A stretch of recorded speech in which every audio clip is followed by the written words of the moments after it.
And I'm recording. So, anyway, so happy to see everybody. Uh, this is Tu B'Shvat, or actually, Tu B'Shvat technically just ended. This is not the 15th of Shvat anymore. It's the 16th of Shvat because, Jewish days change at sundown. But Cantor and I wanted to do something special for this holiday, and Tuesday tends to be our adult ed night, or one of our adult ed night options. So we figured it would slide right into our calendar to have it tonight. Um, we've done in the past full-fledged Tu B'Shvat Seders, and those are a lot of fun, but also not easy to plan, and just not really in the cards for this year. But hopefully we'll get to do that again at some point in the near future. No, the kids got to do that in Hebrew school. They do. Well, we do that every year for Hebrew school. Tu B'Shvat has been, since I was a child, way back in ancient history, has been a kid's holiday. Really became that in the early 20th century here in America, also in Israel, with the pioneers, the Chalutzim, turned it into a Zionist festival, a time to plant the land, to plant trees in Israel. This is the new year of trees. There are 4 new years that are mentioned in the Mishnah in rabbinic literature.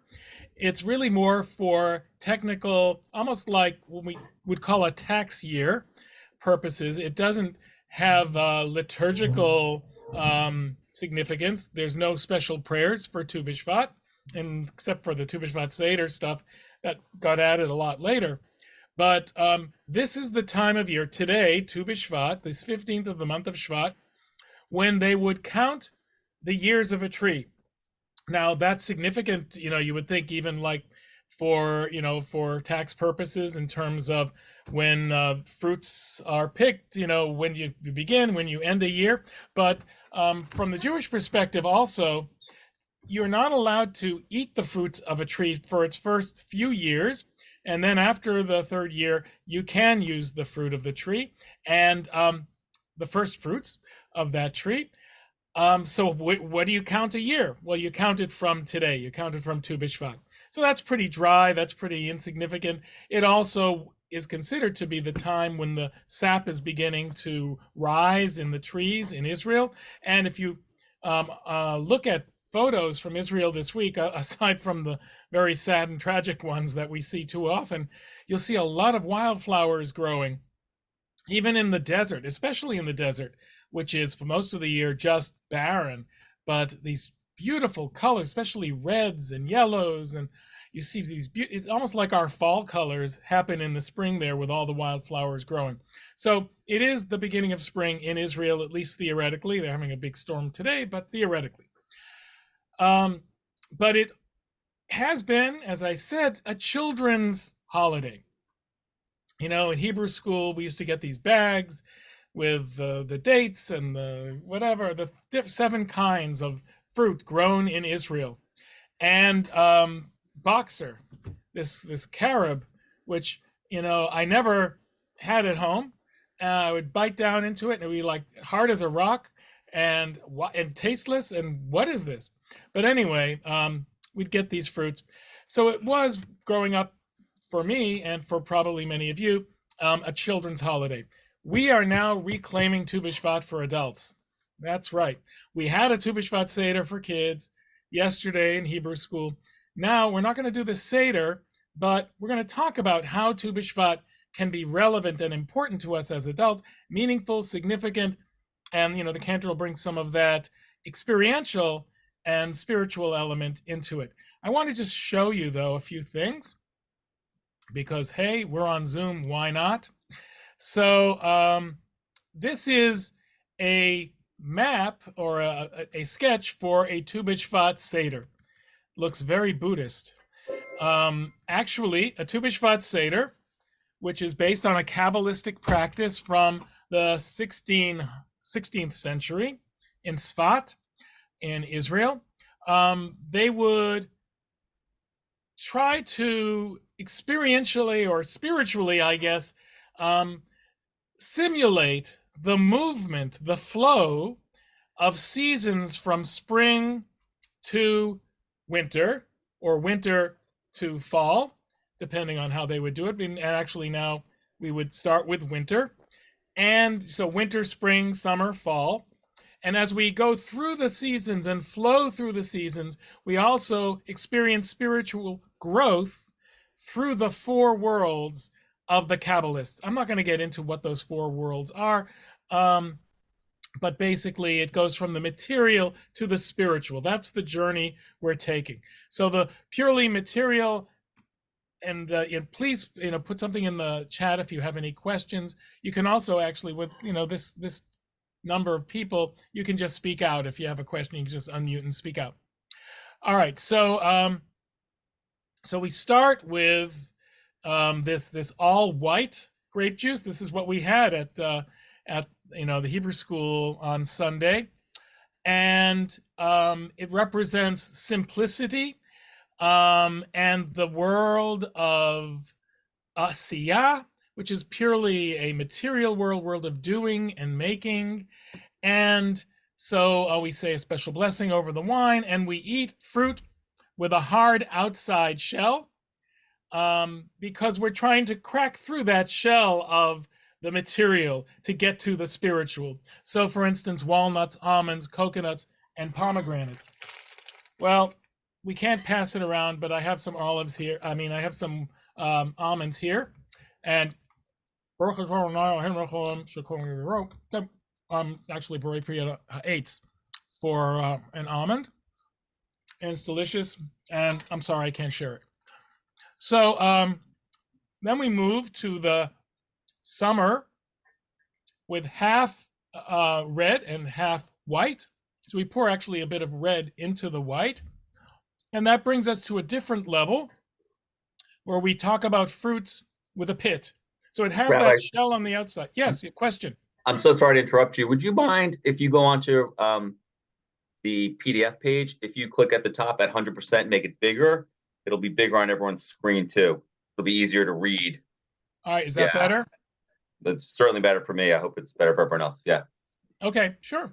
Good point.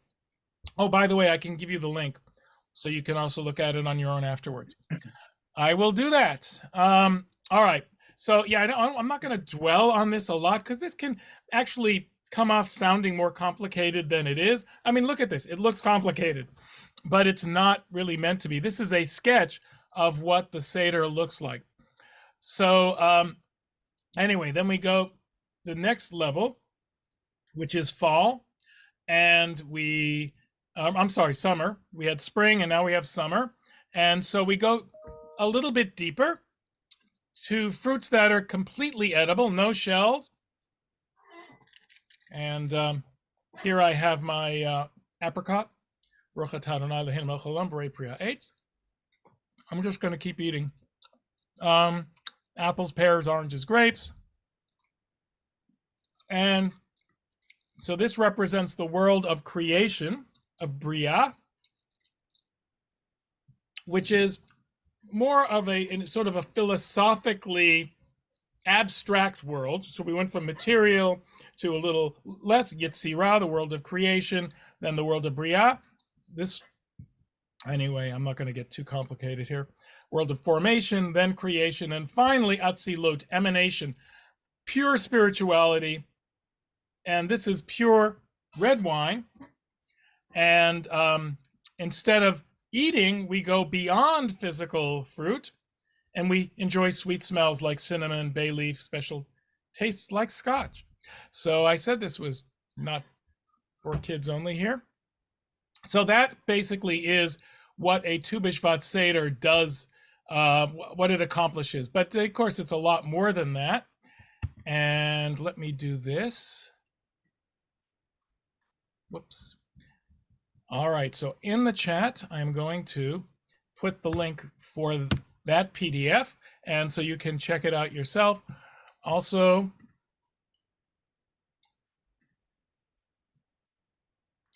here I go. Hold on one second. This is a really nice Tu B'Shvat Haggadah but it's not for the Seder in the mystical sense. It's a Seder based on the agriculture of the land of Israel. So it's from Livnot Lehibanot, which is actually a youth organization in Israel, which helps teen groups, and we use it for adult tours as well, to experience the land, experience sort of Zionism at its roots, literally at its roots. So you can see in this book, I'm also going to give you the link, it talks about the 7 species. Now, the Tu B'Shvat Seder is going into the very mystical realm of Kabbalah, but basically there's a purely Zionist and biblical realm, which is all about the indigenous species of Israel that are mentioned in the Torah. So you have wheat and barley, olives, dates, grapes, figs, pomegranates. Then you get into carob, apple, almond, etrog, also mentioned, although not considered among the 7. And you can even go beyond that to the good old Jaffa orange, which is not indigenous necessarily, but certainly we identify it with the land of Israel, the state of Israel. So I'm just going to show you a little of this. I'll just show you one fruit here. I mean, it's beautifully designed, the 7 species here. So you got wheat and barley, spiritual insights about wheat and barley, coming from the land, values, consciousness, tikkun olam, repairing the world, olives. Olives, of course, a symbol of peace, challenge, continuity, dates. Anyway, I'm not going to, again, I'm just giving you a little flavor. So let me throw that one into the chat. You can just click on all these, and then you'll have them in your browser, and you can download them later on. And finally, this isn't finally as in I'm not going to talk about anything else. This is finally in terms of show and tell. I don't know if this is heretical, but this reminds me of the way the Native Americans appreciate, food and just fruits and trees and all of that, and just the way the respect that they have for them, symbolism and then respect. Right, Jews can do this too. Jews can do this too. You're absolutely right, Leslie. Wait, someone else say something? I'm sorry if I interrupted. No? Okay. So yes, we absolutely, but the beauty of Tu B'Shvat, the thing I love so much about Tu B'Shvat is that it is so multidimensional. You have the Zionist element, it's surely there. Almost like Hanukkah was converted into a modern Maccabee hero holiday. Tu B'Shvat, you can't not think of the land of Israel. And now the state of Israel. You have those little blue boxes that we used to walk around collecting for the Jewish National Fund to plant trees in Israel. But then you have this whole Kabbalistic, mystical element that has really come to the fore in the last generation. I mean, it comes from the 1600s, but it was pretty much forgotten and or not really observed. This is not something like a Passover Seder where, there are strict rules of observance. You can observe Tu B'Shvat however you want, including on the night after Tu B'Shvat, which is what we're doing right now. So you have that element. And what I'm going to, really focus on in just a moment, you have the sustainability element. It's mystical, it's Zionist, it's Jewish, it's all of that. But the whole idea of saving our planet is central to Tu B'Shvat. And so anyway, all of that's really important. So this is a Tu B'Shvat Haggadah by Chazon, which is the Jewish organization for environment and sustainability. And you can see those 4, which the Cantor might be talking about a little later, the 4 worlds that we generate, that we experience. And so what is Tu B'Shvat? I mean, if I were selling this, I would absolutely really push it hard, but I'm giving it away for free, so I'm just going to give you a couple of pages. Now, this is the 4 worlds. So here is a chart talking about exactly what I mentioned about the Tu B'Shvat Seder, the symbolic foods for each of the 4. You notice, of course, there are 4 cups of wine, which is exactly the parallel to Passover that they're trying to draw. But this was done in the original Seder from the 16th century, so it's not anything new. And so here we go into those four worlds, drawing out and elaborating on what I showed you in that chart. And basically, it's the chart turned into a book. All right, so now I've sent you 3 links that you are free to check out. And now I want to move on to my my main point, which of course I'll only do for 10 minutes because I definitely am looking forward to hearing the Cantor. Maybe 15. Sustainability. All right. So here's an interesting fun fact. The conservative movement has a process by which we determine halakha, Jewish law, for our time.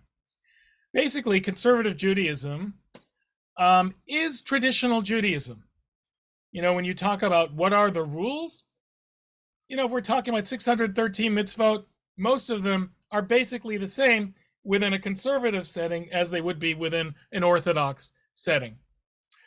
There are some variations, but you know, we tend to focus on the on the exceptions rather than the rule. It's the old theory where you're looking up in the ceiling and you see a missing tile. That's what you notice. All the other tiles are the same. So that's really important because basically the law committee of the conservative movement is trying to work within the system of Jewish law, looking at the Torah, the Talmud, the rabbinic sources, and understand what the law should be for us today. They did that, the law committee, in a substantial, comprehensive way a couple of years ago for the mitzvah, as they call it, of sustainability. I'm just going to show you. And again, I will send you into the chat the link. This is long. I printed it out, but you don't need to. But it is very much worth looking at. Hold on one second. I now have the chat looking at me. Okay. So you can see that this teshuvah, this responsum, was approved on December 13th, 2019, by a vote of 21-0, unanimous. You might recognize some of the names. The law committee changes over time. Most of them are pulpit rabbis. Some of them are scholars. There are occasionally lay people involved, but it's primarily populated by rabbis. The reason I mentioned the date is that COVID was already in existence when this vote took place on December 13th, 2019. Within a couple of months, that was all that was in existence. Everything went topsy-turvy. The whole world changed, as I don't need to tell you that. But one byproduct of it is that everything that happened right before COVID basically is lost to history unless you happen to dig it out. There are a lot of things that happened in this world. I mean, I don't even know who won the World Series that fall. Everything was sort of, was overwhelmed. So this teshuvah, which would have become a major source of conversation, including at our synagogue, over that spring and into the next year, basically has been sort of set aside. And maybe I should just be saying, I set it aside. I haven't focused on it, and we haven't talked about it here. But it is a major piece of rabbinic work. And the reason it is because it basically is now, we all know it's good to recycle. We all know it's good to save the planet. Now, it put that on the same level as saving a life, as, violating the Shabbat in order to save a life, or as observing Shabbat, or as observing the high holidays, or as observing anything, kashrut, anything. This is now, and of course, ethical laws especially, this is in a way an ethical law. I noticed that there's a comment, Dodgers won the World Series. Thank you, Dana. Yeah, Rob, right. It was Mookie Betts.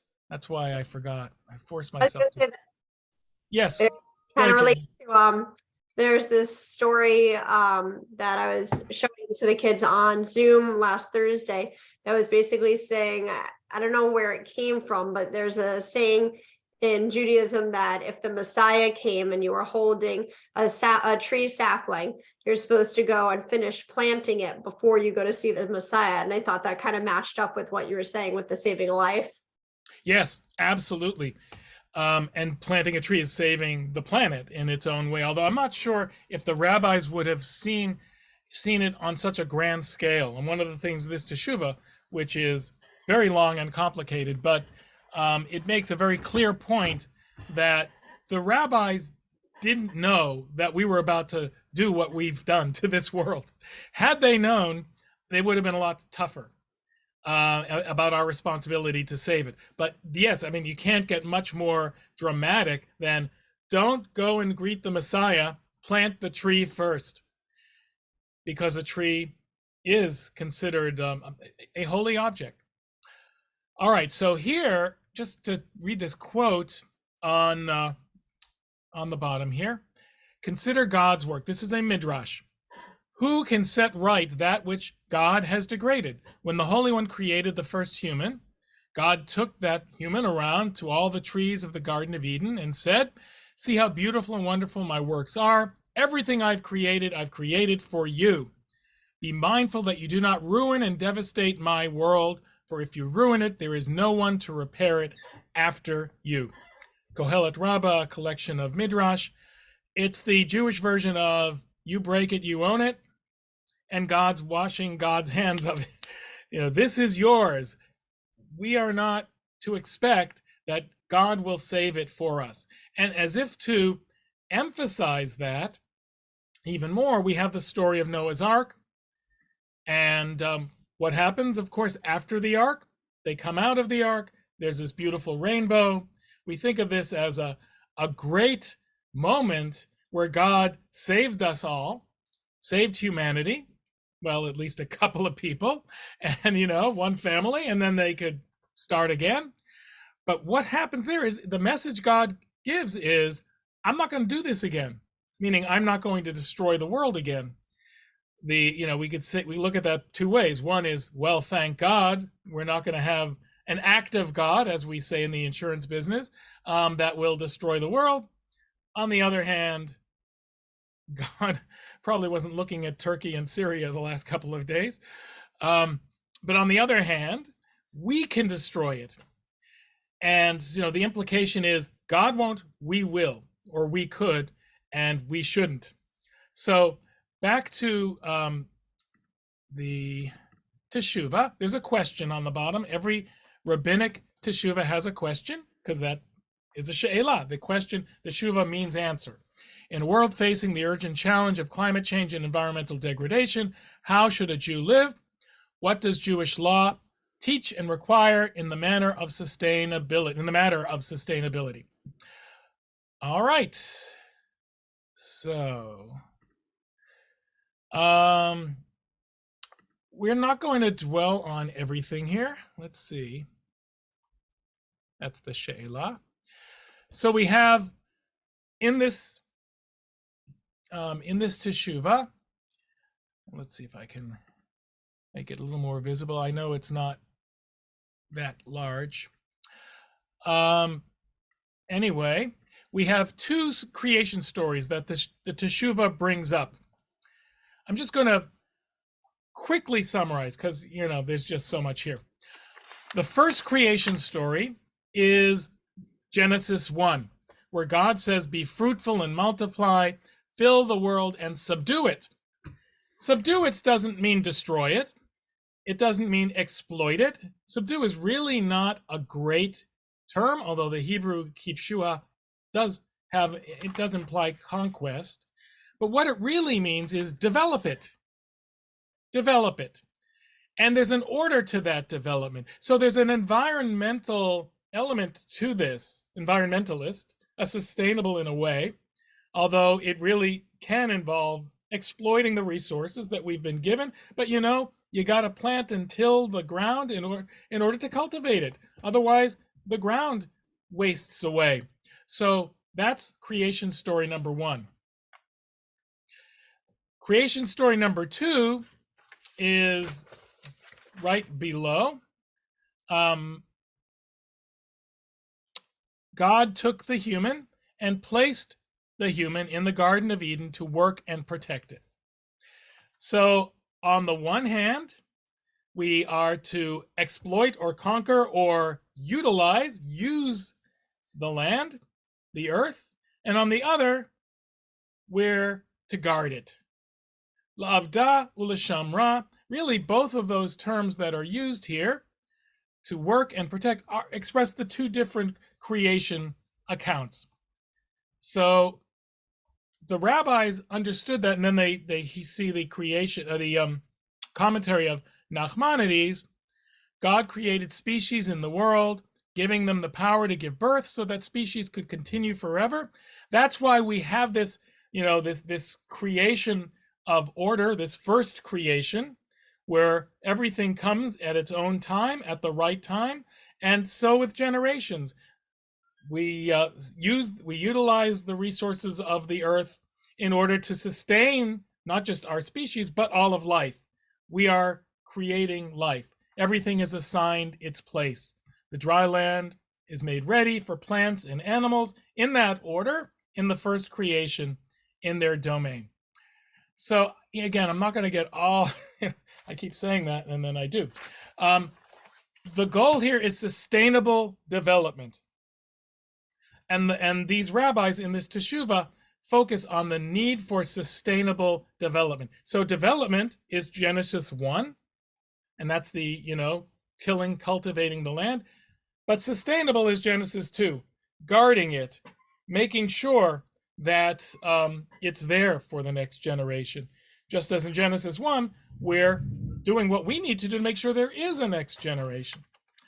So anyway, I'm just going to give you one example. Oh, there's so much here. It's crazy. But I definitely don't want to put you to sleep before the Cantor comes on board. Well, then I get to put them to sleep. No, I won't. Oh, well, yeah, but you'll be doing it in the right way. Okay, let me see if I can find something. So I'll give you one example. I'm going to just move along here. All right, so defining the problems. The problems are defined as resource depletion, climate disruption, and species extinction. Those are the three areas that we need to address in creating a Jewish ethos, Jewish law, halacha, for sustainability. And, recycling, things like that obviously come into play. The most obvious Torah law, there actually is a mitzvah in the Torah that pertains to sustainability, is what we call Bal Tashchit. In the book of Deuteronomy, what they're talking about there is not utilizing fruit trees or destroying fruit trees, cutting them down during a siege at a time of war. And the Torah is very specific. It says, "Are these trees human beings that you're harming them?" The idea of like a neutron bomb or scorched earth warfare is prohibited in the Torah. And part of it is because of this sustainability issue, destroying nature. They understood the importance of trees. They understood it implicitly. They didn't understand it scientifically necessarily, although we certainly do. So that's in the Torah. What the rabbis did then is extend that to way beyond what's in the Torah, to not wasting anything. And they're very specific about that and how important it is. Here's an example. Maimonides actually summarizes it in his list of the 613 commandments. This principle in its classic halachic formulation can take us only so far, the rabbis said. The rabbis, I mean, of the conservative movement.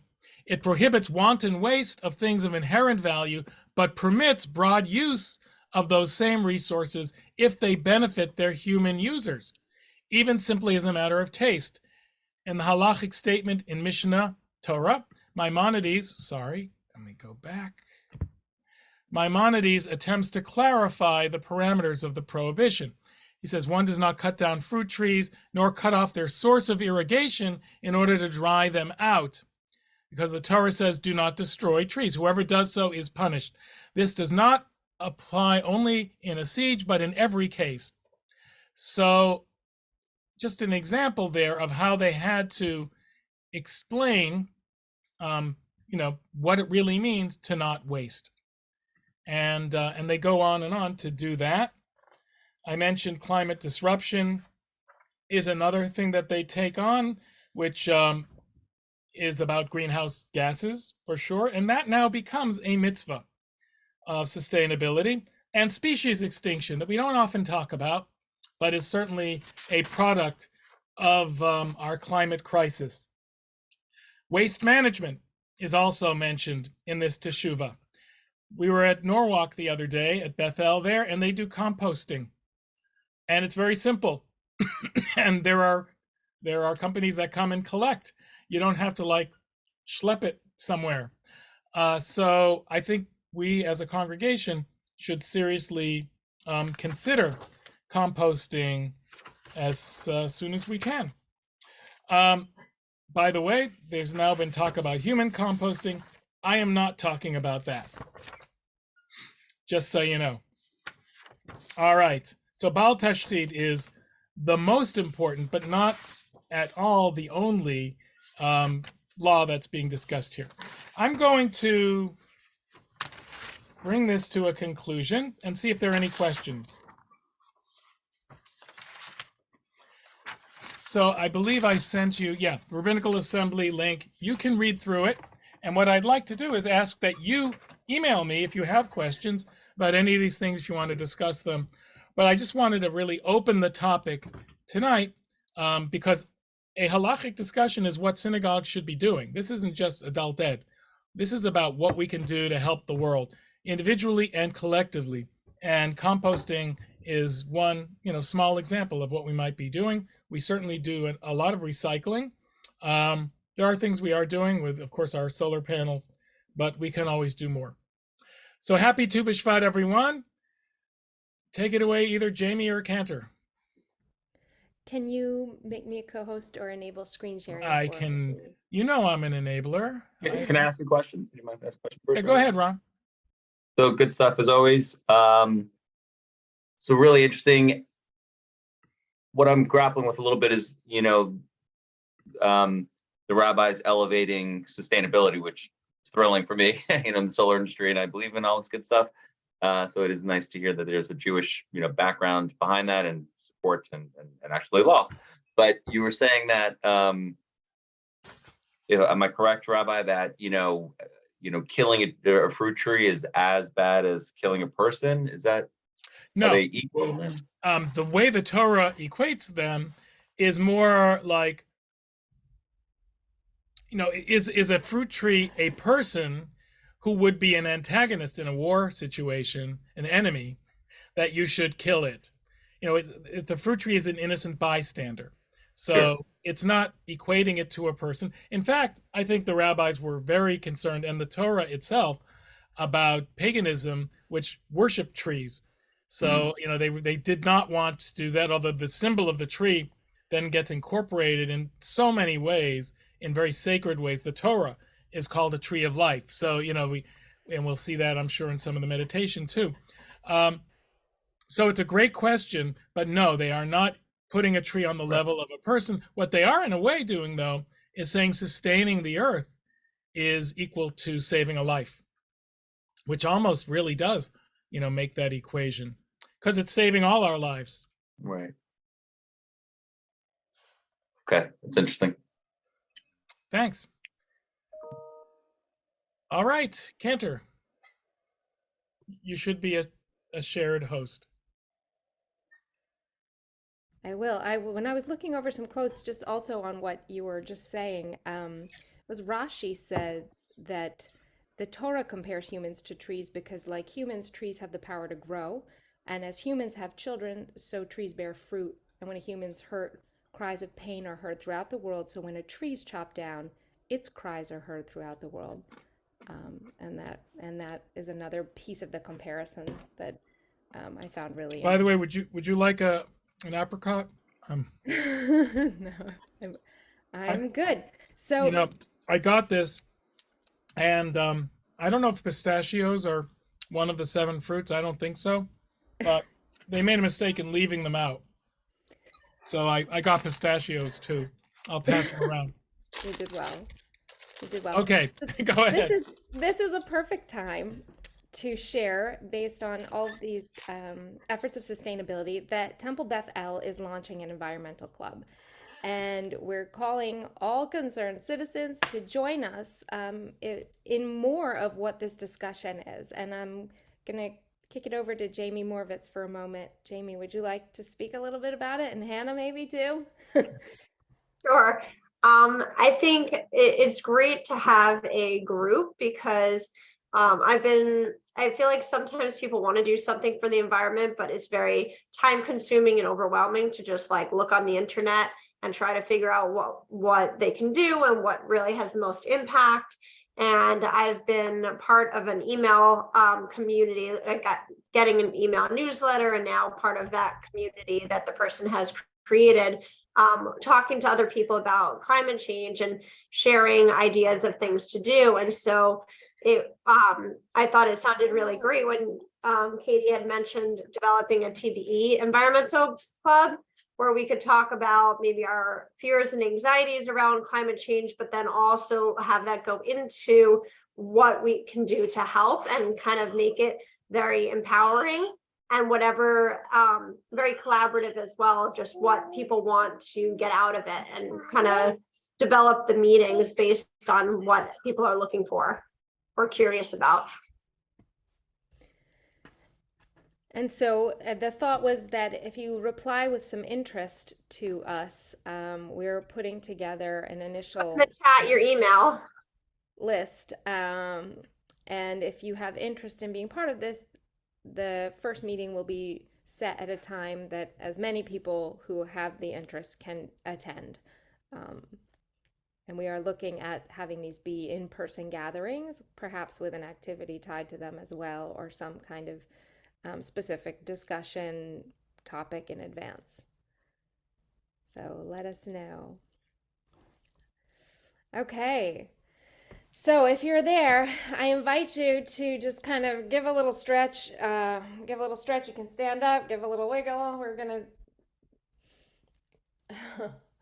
gonna settle in again, which is why I want to give you the opportunity to take a moment there. And those of you who have your screen off, I'm hoping you're there with me, and I know that, you know, screen on, screen off, it's really good to see you, good to see everybody's names. Those of you who are here, it's a very familiar. 1 second, just say, Yeah. if any of you are interested, you might want to just write your email in the chat right now before you get distracted and into this next phase of the night. Perfect. Yes, please take a moment and do that if you are interested. We'd be happy. Then we can collect your information and make sure that you are included on everything. So we'll give you a moment there.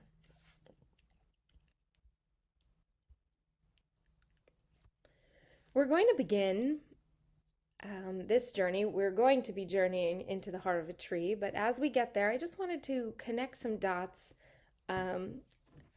We're starting to talk about trees and people, the connection between trees and people, and you know, how does that work spiritually, and where's the sources for that?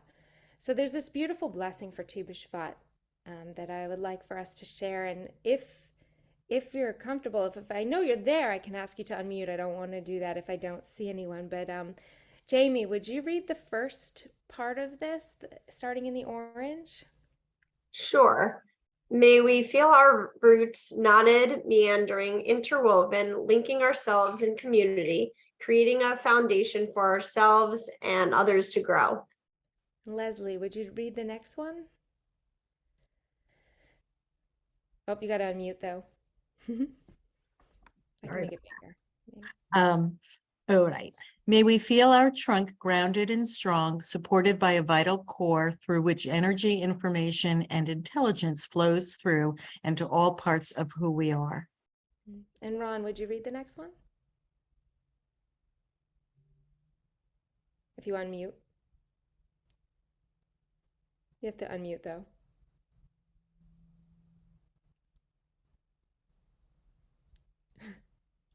You're muted though, Ron. It looked good. That's good, because I think I did mispronounce that word. That's okay. I'll still probably mispronounce it. May our mycelial networks of subterranean communication be ever expanding, allowing us to collaborate with those around us towards resource sharing and mutual thriving. Awesome. And may our branches reach outwards, the thick sturdiness of old growth, giving way to tender shoots, delicate blossoms, and nourishing fruits just emerging. This is a blessing by Rabbi Adina Allen of the Jewish Studio Project out in California. So we hear these comparisons, and I don't know how many of you have seen before some of these images comparing the pulmonary system of a lung with the branches and leaves of a tree, and just how similar they are. They are also very similar to the way a placenta looks. And you can find that we have these maps that we share with the trees, the ways that we breathe, the ways that we communicate. And even here you can see our fingerprints, our fingerprint and a tree trunk and the rings of a tree trunk. And some may say, oh, that's just a coincidence in nature. Or you could say that really we are much more connected than we may perceive on an initial encounter if we're not fully paying attention, open and aware. So I'll share this, that once when Rav Cook was walking in the fields, lost deep in thought, the young student with him inadvertently plucked a leaf off a branch. Rav Cook was visibly shaken by this act, and turning to his companion, he said gently, "Believe me when I tell you, I never simply pluck a leaf or a blade of grass or any living thing unless I have to." He explained further, every part of the vegetable world is singing a song and breathing forth a secret of the divine mystery of the creation. For the first time in the young student understood what it means to show compassion to all creatures. This is from the Wisdom of the Mystics. So I'm gonna, right before we also launch in, this is just a little something I've been turning over in my head. Everything I need to know about life, I learned from the trees. Be grounded yet reach for the sky. Connect with your roots. Live in harmony with other creatures. Bend before you break. This too shall pass, and it's time to let go. So if you think about that, so much of what we go through in our human condition and so many of the challenges that we face in our lifetime, we can learn so deeply by just observing, by connecting with, by communing with, and by sharing in the moment with the trees.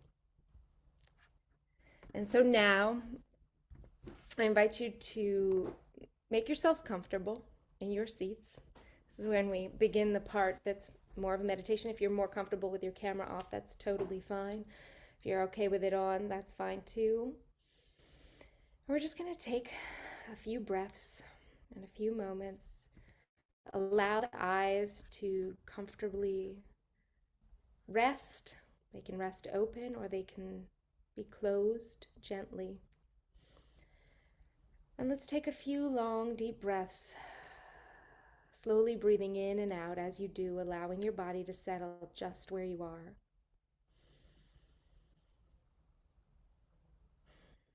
Feel the weight of your body resting on the seat or wherever you may be sitting. And feel your connection with the earth. And sense as you sit that you have roots that go deep into the earth. Feel or imagine that from your body and your seat down to the earth, these great tree roots connect you.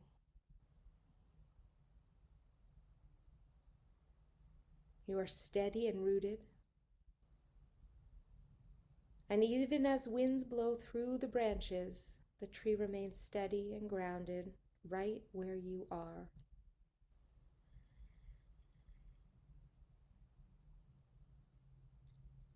From this place, you can begin to notice your breath. And gently with each exhale, allow yourself to relax a bit more. Exhaling out through any areas of tension or stress.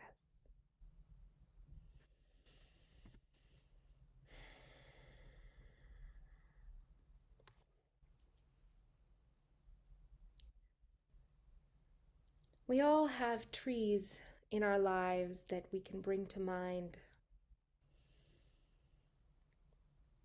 Perhaps a tree outside of a window where we grew up,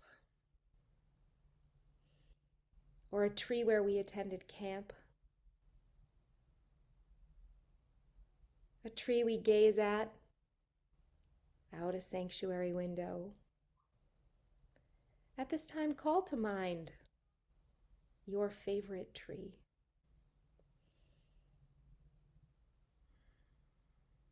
Any tree that comes into your mind. Perhaps a tree you've noticed on a walk.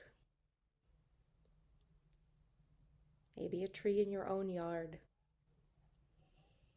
And bring that tree into focus.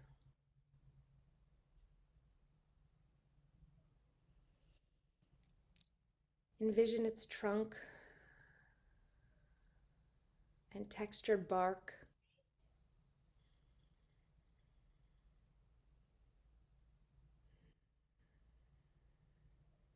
See the leaves or pine needles extending out in different directions.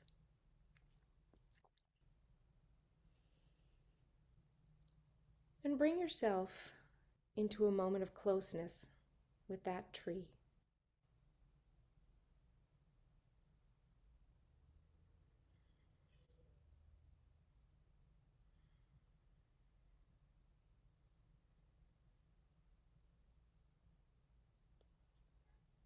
See if you can sense the tree's root system below the ground that you're standing on.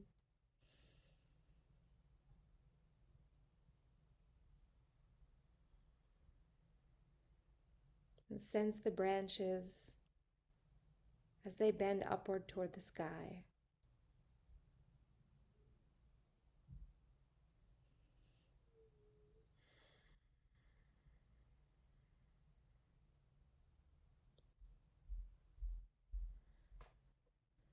Now imagine that there's a door right in the center of the tree trunk that you can open.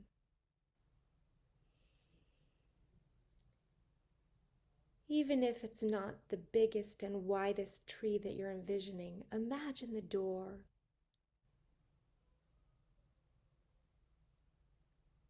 You open the door and instantly find yourself able to enter the tree. Stepping in, you begin descending a rainbow spiral staircase that goes down, down, down into the spiritual heart of the forest. Each step down another color, spinning, spiraling. You descend.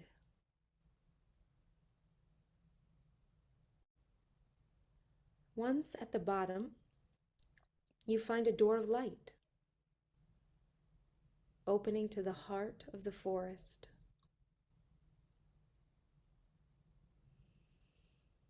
Pass through that door and continue walking. In front of you, you will see a path. Continue to walk along the path until you find yourself in the very center of a forest.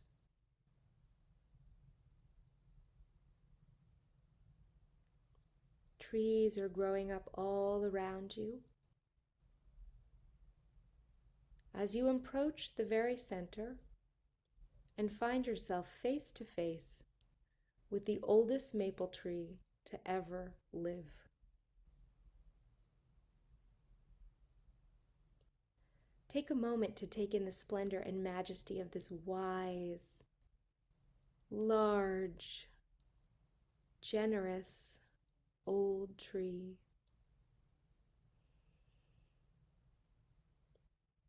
Move closer and take a seat amongst her roots.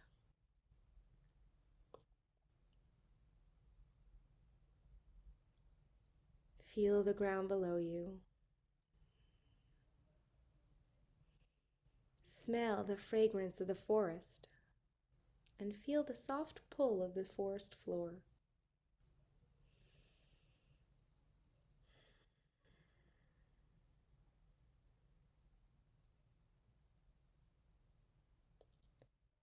Sit a while basking in her presence and taking in your surroundings. Let her support whatever in you needs supporting.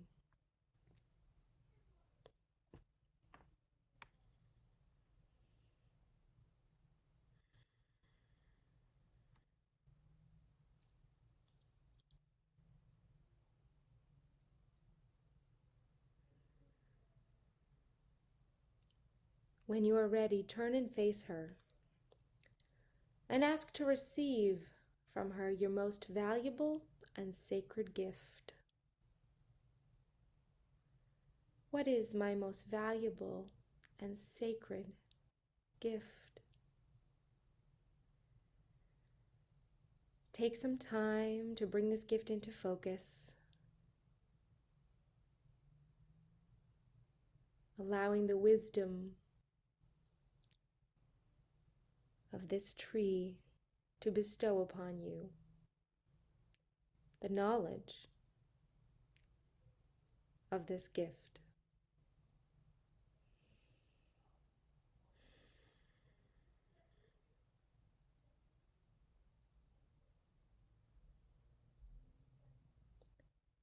And when you're ready,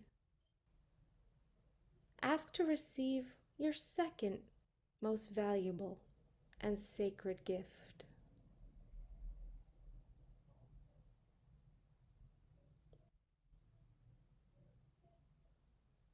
Sit and receive this gift.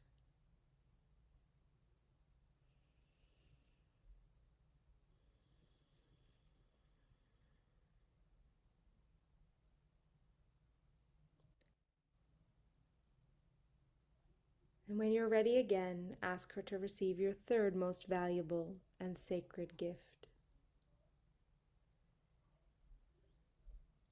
The first things that come to your mind, the first images that appear, don't second guess them. Just allow and sit with these gifts and take them into your heart.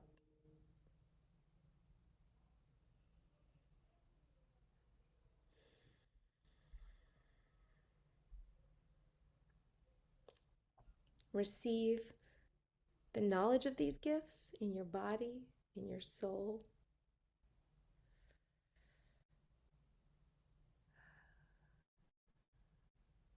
With gratitude. And now ask the Mother Maple what you can do to honor her and thank her in return for the wisdom that she shared with you. What can you do to honor this great wise tree?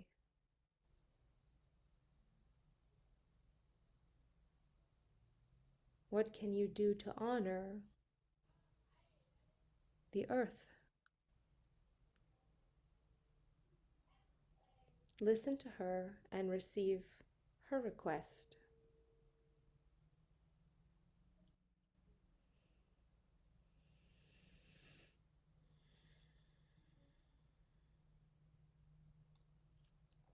With your sacred gifts at heart and thanks bestowed, turn back in the direction from which you came. Follow the path back through the forest, winding and twisting, until you return to the door of light. Pass through the door of light and continue walking till you see the rainbow staircase in front of you.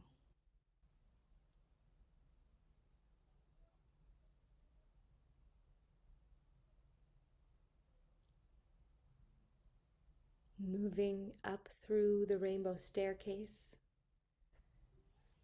take each step, spinning, spiraling, until you come to the doorway at the top.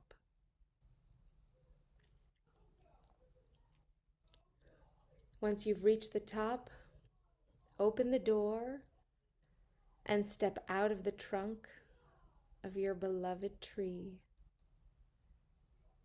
and back into your physical body.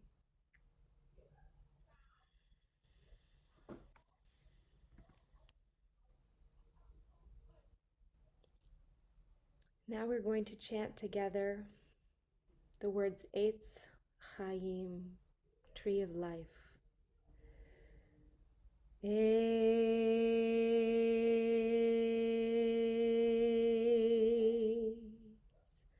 Chaim.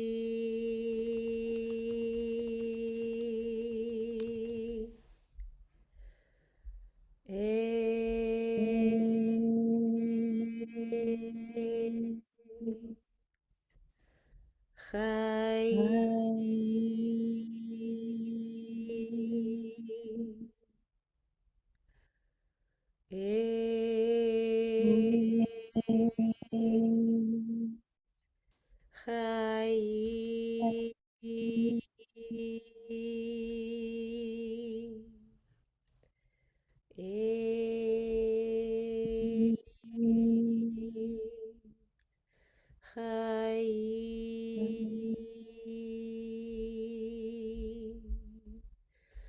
Eitz Chaim.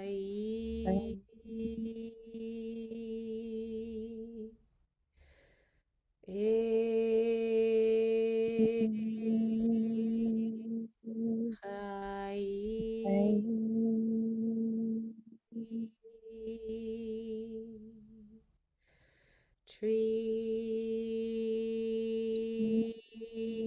of life. Tree of life. Tree of life.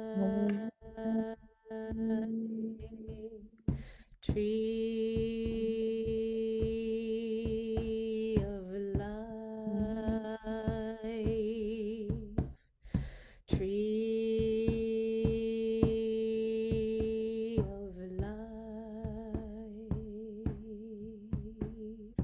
Tree of life. Tree of life.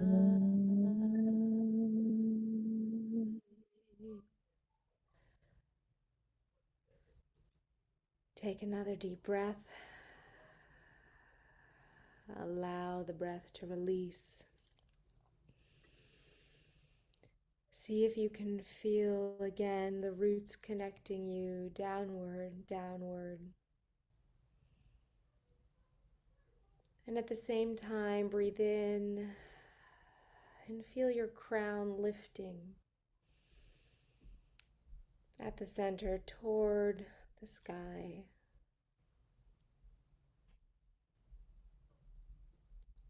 Breathing in, and breathing out. Bring our awareness back into the space together. And slowly open our eyes if they aren't open already. And return to one another here in this Zoom.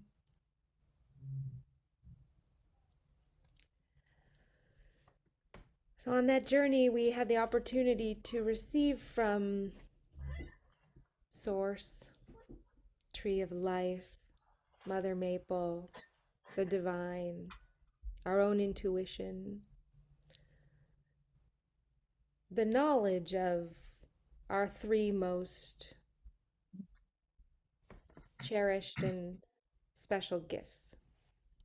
And I know there are some of you who may have even done this particular meditation or parts of this meditation with me before, which makes me curious to know if your gifts changed from time to time, because I know that in the past we have done this. But even beyond what our gifts are and that knowledge that we have and that intuition that we can tap into, that is the same source that we can tap into when wanting to communicate with the trees or the natural world. It's that voice that's inside that also can connect and can tell us some of the knowledge and the things that we have. So this is kind of a beginning introduction to talking to trees, tree hugging, and going out there and being able to connect. And we just did an even more challenging version of that because none of us are sitting with a tree. But if you were to be outside under a tree, or to stand in the presence actually of a tree, to place yourself actually physically through the motions of what we just did, and allow yourself to see if you can receive knowledge, information, or strength, or guidance in the form of perhaps your own voice, or intuition, or something telling you what your gifts are, or in that capacity. That is the same way you can begin to strengthen your ability to communicate with the natural world and the natural world that also resides inside of you.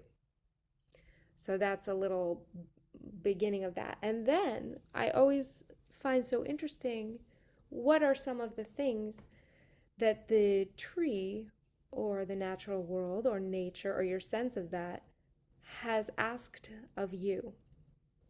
What are some of the things that or the ways in which nature is calling upon you to honor it? And if anybody would like to share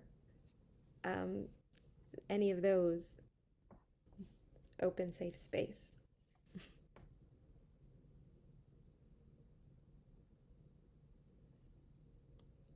Here they come. Ah. I'll Pamela. share. Mhm. Well, first of all, receiving was, it was interesting. First it was love, and then it was peace, and then it was health. And it was kind of like the message of, if you have love and peace, then you will have your health. So, because I was curious why health wasn't first, and it was like, no, you need love and peace, and then you're going to be healthy. And then to give out, just really taking care of the earth. But I specifically, this is really funny because of COVID, I've been such a germaphobe. Every time I walk with, Susan Holzman, who's moved to Florida, we sometimes meet on the beach and we walk, but she picks up trash and has a little bag. And I'm like, I'm not touching anyone's trash since COVID. So the message was, put on rubber gloves, get a garbage bag, and go help her clean up the beaches. It was just so simple. But so those were my messages.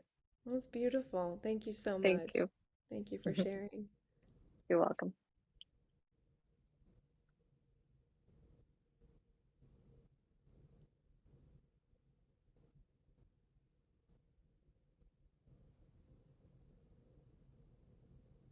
I guess mine aren't really environmental, but one was in terms of value, my value is being a I think being a good listener. That's at least from, I don't know if I always am, but at least trying to truly understand, put myself in the other person's shoes and truly understand where they're coming from, what they're thinking. And then the other value is just a very intensely strong belief in truth. And that comes from my dad. He was honest to a fault. If there is such a thing. And to always seek the truth whenever you possibly can. So those are mine. Beautiful. And what was the way in which you were going to, did it ask you to kind of pay back? Did it? To give back to the environment, so to the tree. To the tree? No, although I do have a Norway maple that I was visualizing, and then also there's a cherry tree in my front yard that was cut by the gardener accidentally, and we're doing whatever we can to save it because I love that tree and I miss that tree since I've been down in Florida. If anyone wants to check up on it, no. No, seriously, talk to me after, because I'm all for helping saving the trees and helping them be safe. And there are beautiful tree rituals too. If a tree has to come down, spiritual rituals that can be done and a blessing that can be said. Because there are instances where that has to be, but there are trees that can be kind of more active portal places between the divine and between what we may be able to perceive in other ways. And sometimes if you connect in and a tree is calling to be honored, there are different ways in which to do that. And especially if you ever had one that had to come down, that you felt compelled to have done something and you didn't, but there's still a stump.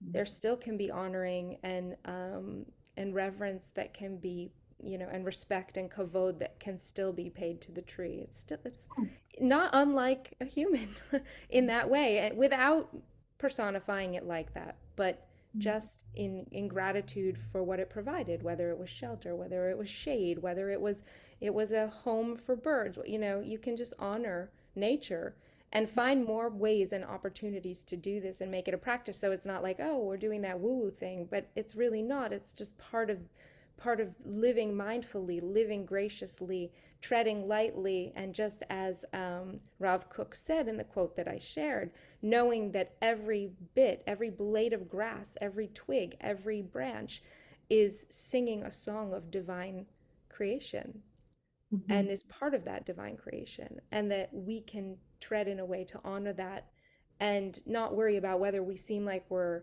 going with the mainstream or anything. But if we feel compelled or called or drawn to that, as we begin to sit still, as we sit in meditation, as we sit in stillness and find some of the places where we're drawn, and ask ourselves these questions in roundabout ways, like whether we're answering the tree or we're answering ourselves, our deeper callings, where are we being called spiritually and to make a difference, to make an impact.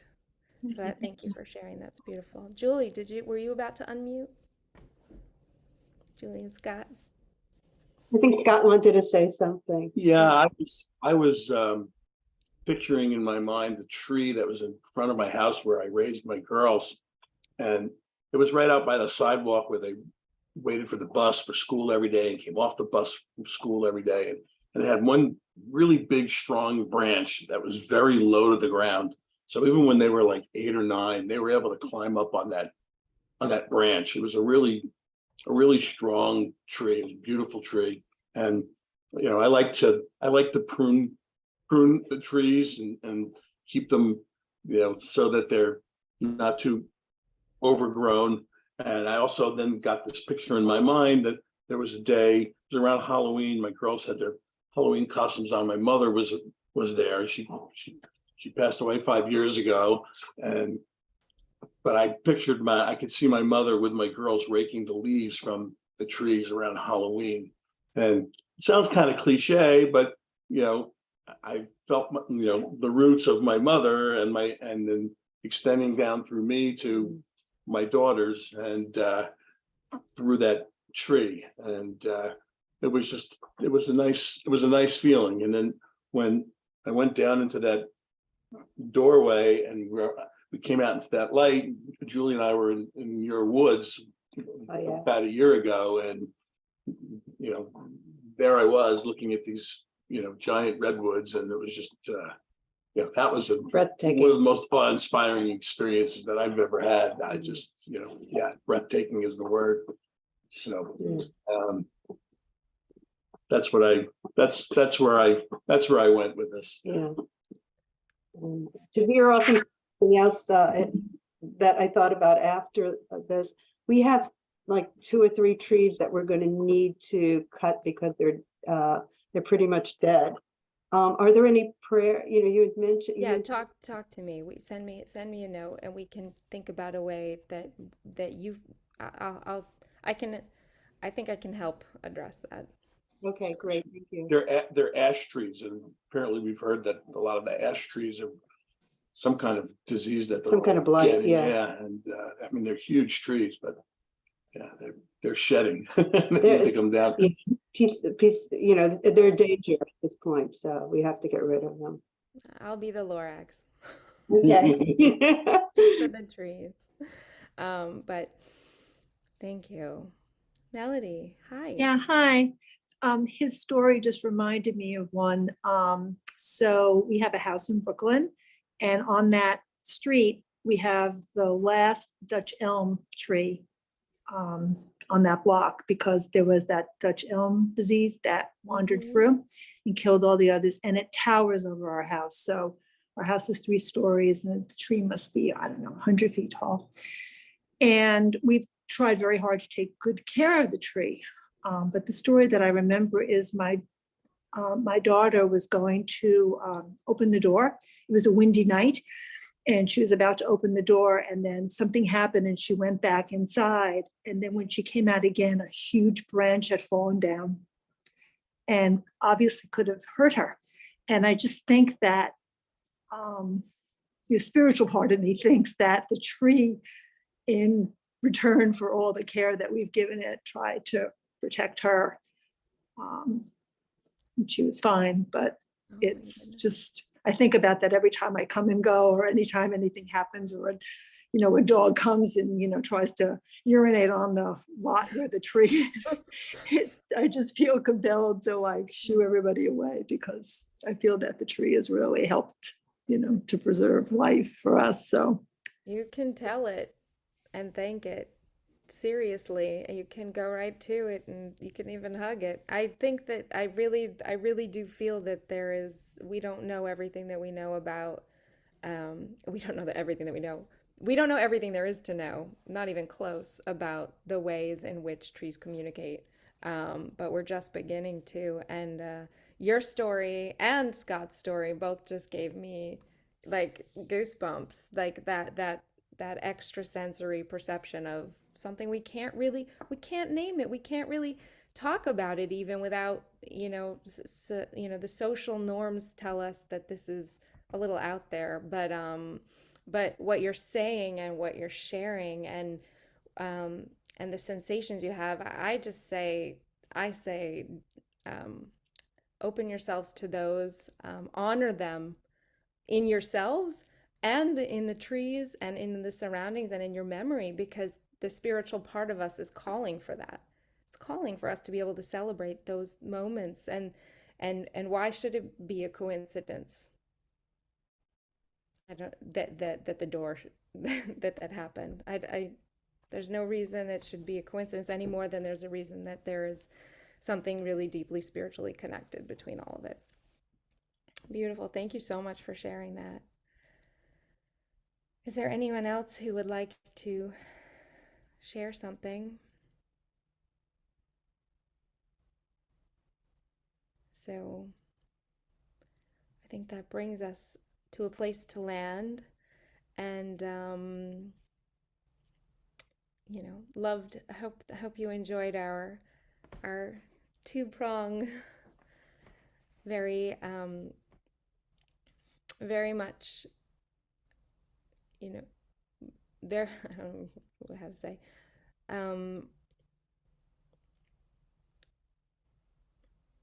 my brain just totally just did one of those brain shorts, so I'm sorry, but oh, Gail's giving me a wow. Left brain, right brain. Left brain, right brain, whole brain. My brain just checked out, so I think that's it.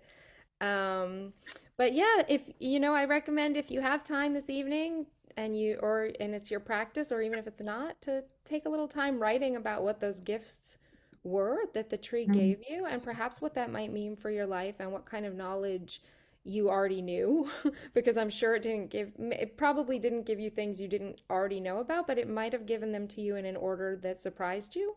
It might have also just popped them in ways that are calling for a little more attention or focus. And then again, if one of your trees said join the environmental club at TBE, because that's a great way to honor the mother maple, then we have got a place for you. And I'll just tell you, the first time I ever did that meditation, the tree wanted me to sing to it. The trees wanted me to, I'm not even kidding. That's what my message was. Go in the woods and sing to the trees. So I'm going to support whatever kind of things are out there, because that's what the tree asked me to do. And I did it. I was out in the middle of the woods by myself in Miamis, singing to the trees. So there you have it.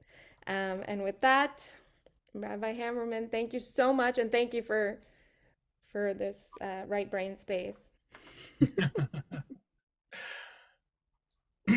I think you've concluded things. I can't improve on perfection. So Oh, very sweet. what a Well, perfect way to end Tu B'Shvat for us. thank you all. Be well. Thank Great. Good night, you. everyone. Thank Thanks you. for being with. Thank stuff. you. It was Thank you. beautiful. Let Thank us know you. about the environmental club. Yay! Thank you so much. You're so welcome. Have a good night, everyone. Good night. You too. Bye. That was